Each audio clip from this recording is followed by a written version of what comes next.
Ward 4 કચેરીમાં વધુ એક જન્મનો બોગસ દાખલો ઝડપાયો. મહિલાની અટકાયત.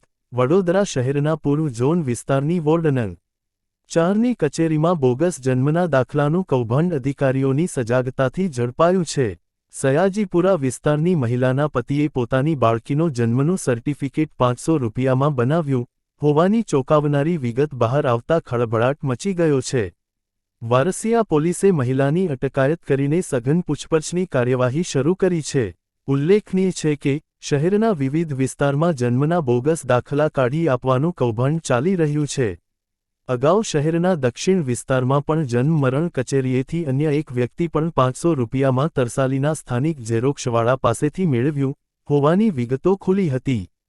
ત્યારબાદ શહેરના પૂર્વ ઝોન વિસ્તારની વોર્ડ નંબર 4ની કચેરીમાં પણ સયાજીપુરા વિસ્તારમાં રહેતી એક મહિલા બાળકીને લઈને તેનું આધાર કાર્ડ કઢાવવા આવી હતી. ચકાસણી અંગે મહિલાએ સ્થાનિક અધિકારીઓને જન્મનો સુરત ખાતેનો દાખલો રજૂ કર્યો હતો. પરંતુ સ્થાનિક કચેરીના સતર્ક અધિકારીઓ દ્વારા જન્મના દાખલાની ચકાસણીમાં ભાંડો ફૂટ્યો હતો.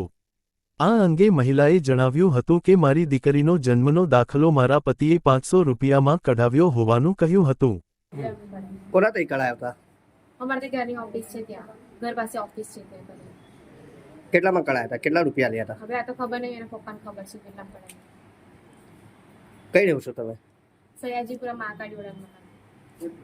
તો એ તમે એમના હસબન્ડ સાથે વાત કરી તો એમને એવું કીધું કે કરી એમના હસબન્ડને ફોન કર્યો તો હા, શું કીધું? એમને ખબર નથી એટલે મેં એમના હસબન્ડ સાથે વાત કરી તો મેં એમને પૂછ્યું કે કેટલા પૈસામાં, તો એમને કીધું કે 500 રૂપિયાની વાત થઈ. તમને કેવી રીતે ખબર પડી કે આ નકલી છે? અમને જે રીતે ટ્રેનિંગ આપવામાં આવી છે કે જે રીતે અમે ડોક્યુમેન્ટેશન ટોકન ટાઈમે વેરીફાઈ કરીએ છીએ ત્યારે અમે બધું ચેક કરીએ છીએ કે જે ઓરિજિનલ છે, ફ્રોડ છે, એમાં QR સ્કેન આપેલો હોય છે એ અમે સ્કેન કરીએ કે ઓરિજિનલ છે કે નહીં તે. એ સ્કેન કર્યું તો એ નોટ વેલિડ પેજ આવ્યું. એટલે અમે અમારા સર સાથે વાત કરી અને એમને બધા ડોક્યુમેન્ટ મોકલી આપ્યા. એટલે અમને સરે વેરીફાઈ કરીને કીધું કે આ નહીં છે. તો આ નકલી છે? એવું નકલી છે? હા. આ ખૂબ જ ગંભીર બાબત છે અને ખૂબ જ ચિંતાજનક વિષય છે. કારણ કે અરજદાર તરીકે જે જનરલ સામાન્ય નાગરિકો છે એ ક્યાંક ને ક્યાંક પોતાની નજીવી ભૂલને લીધે છેતરાઈ રહ્યા છે. ભૂલ એમની એ જ છે કે શોર્ટકટ શોધવા જાય છે. જ્યાં લોભિયા હોય ત્યાં ધુતારા ભૂકે ના મળે. આ શબ્દો હું વારંવાર કહી રહ્યો છું. જ્યારે અત્યારે ગવર્મેન્ટ સિસ્ટમમાં આવી ગયું છે કે ભાઈ જ્યાં બર્થ સર્ટિફિકેટ છે તો બર્થ સર્ટિફિકેટમાં બાળકનું નામ પૂરેપૂરું હોય છે. નામ, બાળકનું નામ, એના પિતાનું નામ અને અટક. આ એક સિક્વન્સમાં હોવી જોઈએ, જે આવી જ ગયું છે. હવે જ્યારે એમને નવું કઢાવવાનું હોય કે સુધારા વધારા કરાવવાનું હોય તો એમને શું કરવું પડે છે? એમને જે જગ્યાએ જન્મ થયો, જ્યાંથી ઇસ્યુ થયો છે બર્થ સર્ટિફિકેટ, ત્યાં જવાનું હોય છે. પરંતુ ત્યાં જવાની જગ્યાએ એ લોકો શું કરે છે? કોણ ધક્કો ખાય? લાઈને બે પેલા કે લાલચ આપી કે ભાઈ હું તને કાઢી આપું છું. એ લાલચમાં ને લાલચમાં અત્યારે અરજદારે આરોપી તરીકે રજૂ થવાનો વારો આવે છે.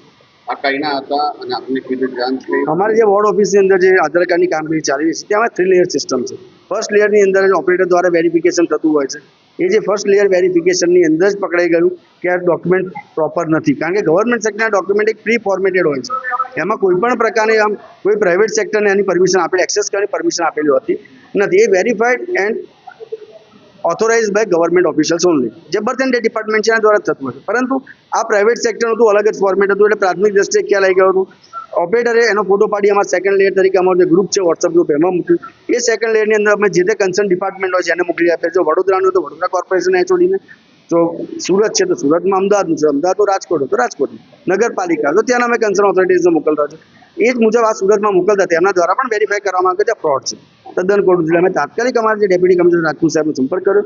તેમના દ્વારા પણ કહેવામાં આવ્યું કે ફરિયાદ દાખલ કરી દેવાની છે અને ખોટું છે ચલાવી લેવામાં કોઈ પણ સંજોગોમાં નહીં આવે. એટલા માટે અમે ફરિયાદ દાખલ કરવા જઈ રહી છીએ.